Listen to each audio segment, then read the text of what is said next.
Assalamualaikum warahmatullahi wabarakatuh and good day. My name is Dr. Ehsan bin Abdul Razak and I will talk about nutrition education. Why is it a failure? Before we go deeper into the discussion, let us learn about nutrition education. Why is nutrition education needed? Because malnutrition is a global problem. Around 1.9 billion of adults are overweight or obese, and 2 billion of people suffer from some of micronutrient deficiency.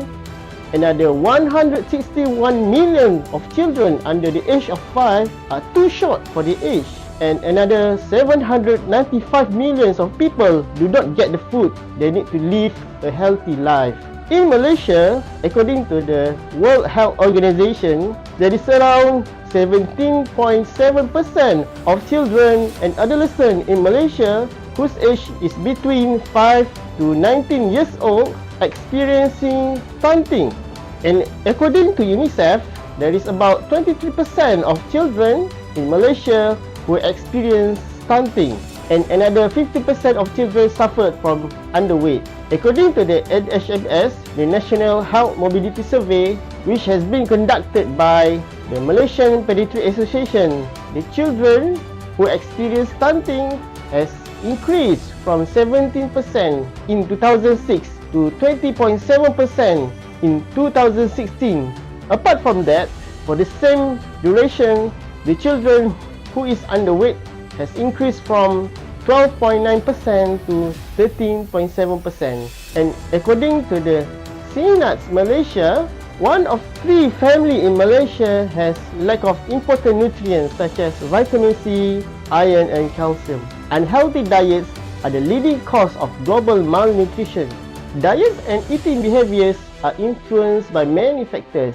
The first one is individual, such as food preferences and enjoyment, beliefs, attitudes, values, perceptions, knowledge, skills and empowerment. The second one is family or group, such as cultural and social practices, social support and peer influence. And the last one is community or institutional, such as rules, informal structures, childcare organizations, workplaces, schools, neighborhoods, shops, restaurants, community organizations, information available and recreational facilities and parks. So nutrition education works at all these levels.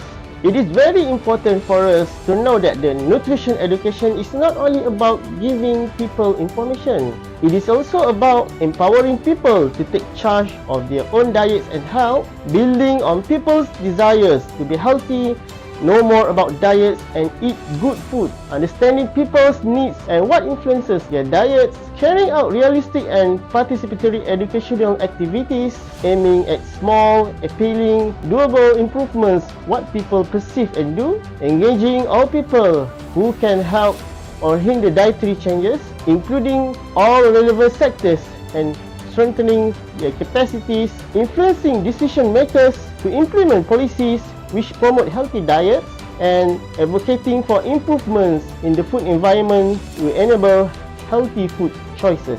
So, what is nutrition education? Nutrition education consists of educational strategies and learning activities which supported by the healthy food environment help school children, adolescents and their communities to improve their diets and food choices.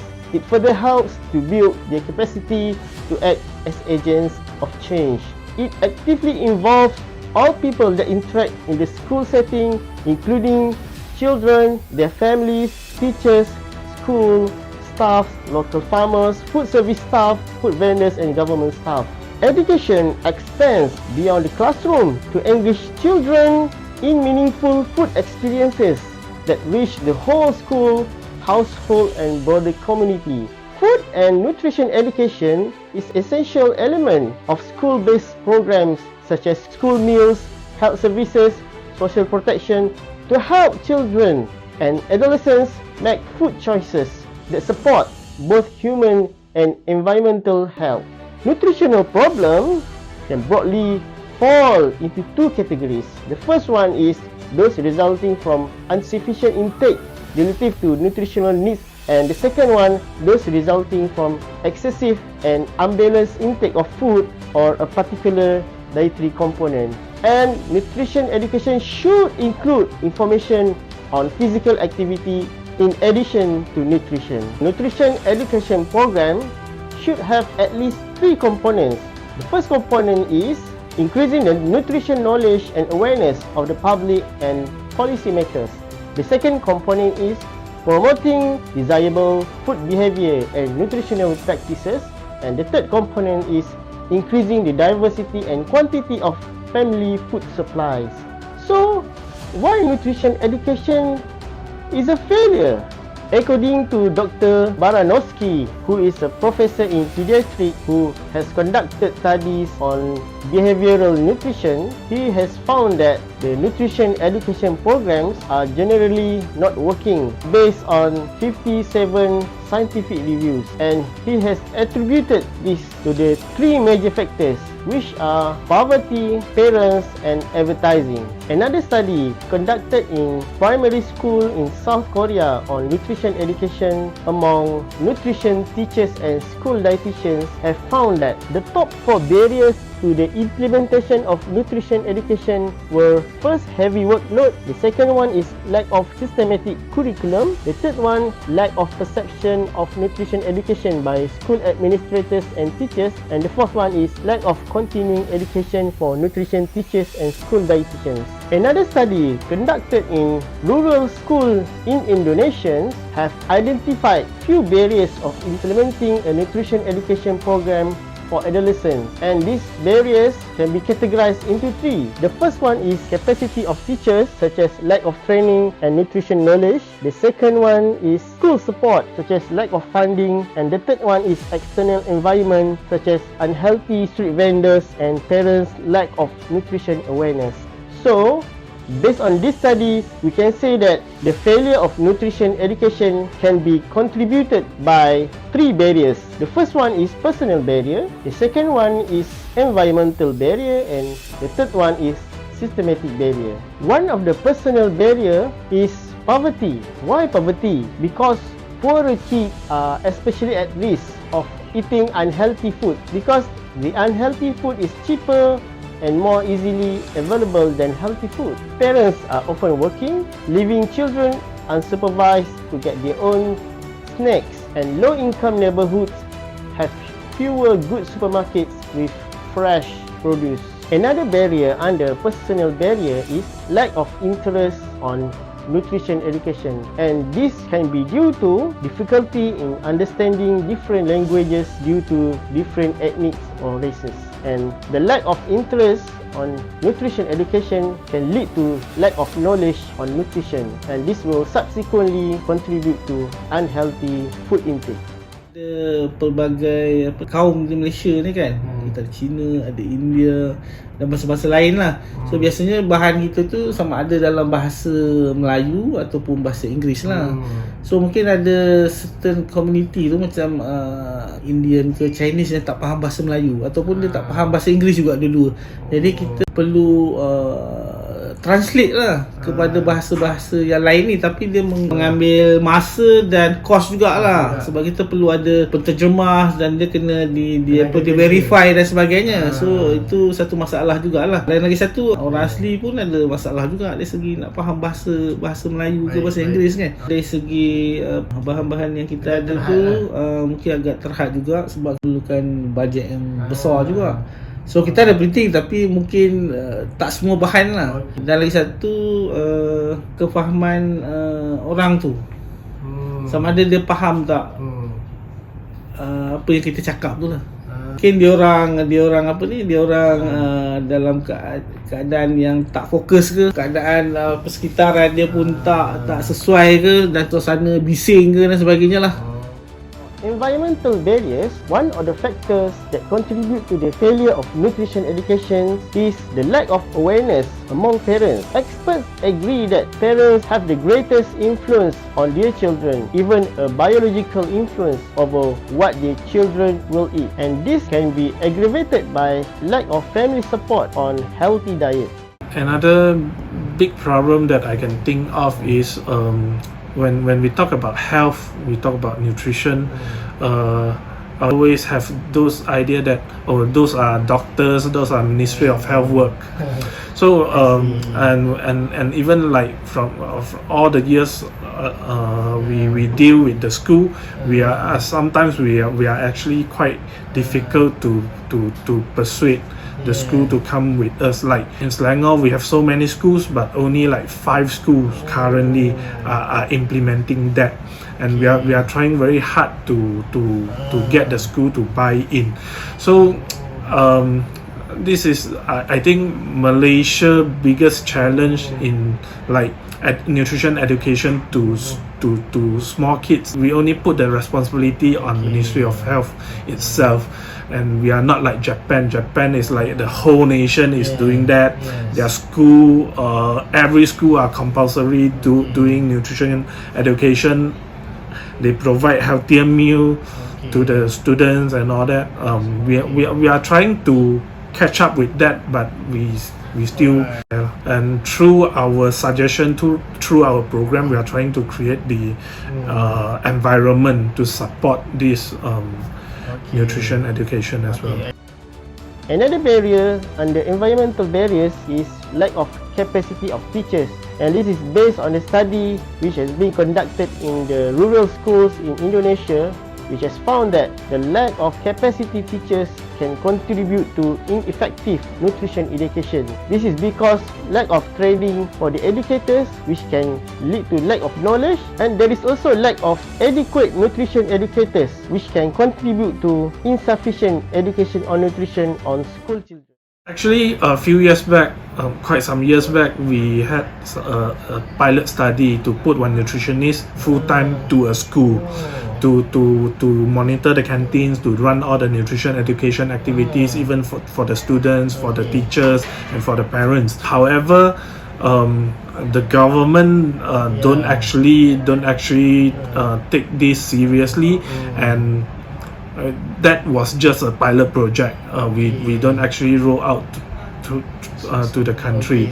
So I can imagine if we able to do so, then we can actually build up the awareness, build up the habits of our small kids to eat healthily, and in future we can change the whole Malaysia health context.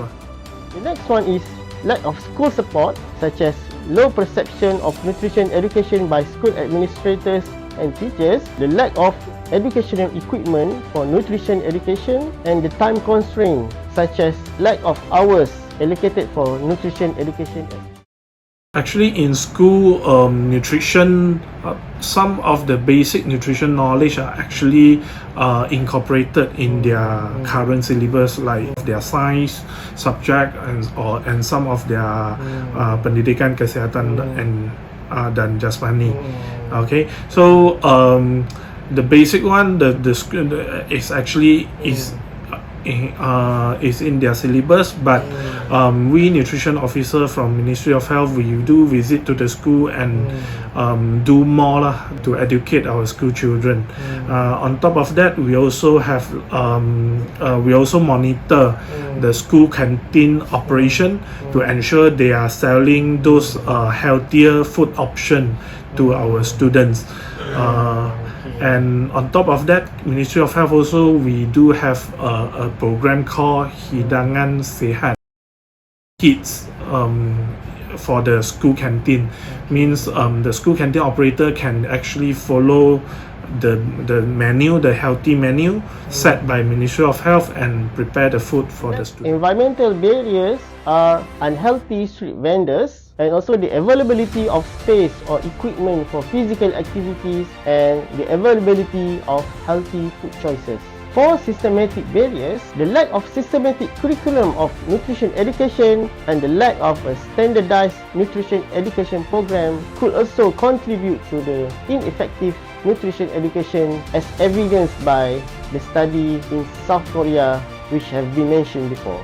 And the lack of legislation that promote nutrition education can also serve as important systematic barrier. A study conducted in Malaysia has found that there is poor commitments of major food companies on population nutrition. So, there is a need for appropriate regulatory changes by the government to enhance the adherence of the food industry to policies prioritizing population nutrition and health. And the last systematic barrier is advertising. A study conducted by Kaiser Family Foundation in US has found that the children see an average of 21 television ads each day for candy, snacks, cereal, and fast food, more than 7,600 a year. Not one of the 8,854 ads reviewed promoted fruits or vegetables. There was one ad for healthy food, 50 for other foods. While in Malaysia, there is food companies who have collaborated with nutritionists to conduct researches and promote their products which is not according to the best nutritional value. So this can stimulate the uptake of unhealthy foods among population and defeat the purpose of nutrition education. Currently, general public actually gain their nutrition knowledge or nutrition information through social medias. And we notice a lot of inadequate information lah. Those wrong information, those over marketing. In the social media marketer, they know how to use those provocative and also catchy words to grab attention. However, those information spreaded widely are not the real scientific neutral. I think this is our current major challenge on this. We also noticed that our nutrition trained graduates who are practicing nutrition, we are not we can't actually compete with those like social media activists to grab the attention. We actually at the losing part lah, when at the ground. Okay, although our information are correct, we are scientifically sound, what we are delivering are correct, but we can't reach that much of population compared to those fake information. In conclusion, it is critical to identify the barriers to nutrition education, to promote nutrition education especially in schools, because schools are the best place for nutrition education in terms of accessibility and availability of children and adolescents in Malaysia. Offering nutrition education without changing the factors that affect a person's food choices, such as the availability of healthy, cheaper food, is unlikely to yield stellar results. When education is accompanied by appropriate changes in the environment, the people are more likely to make healthy choices. And with an integrated approach that addresses the barriers surrounding education program, we can make a real difference in population's health behavior. That's all from me. Thank you. Assalamualaikum warahmatullahi wabarakatuh.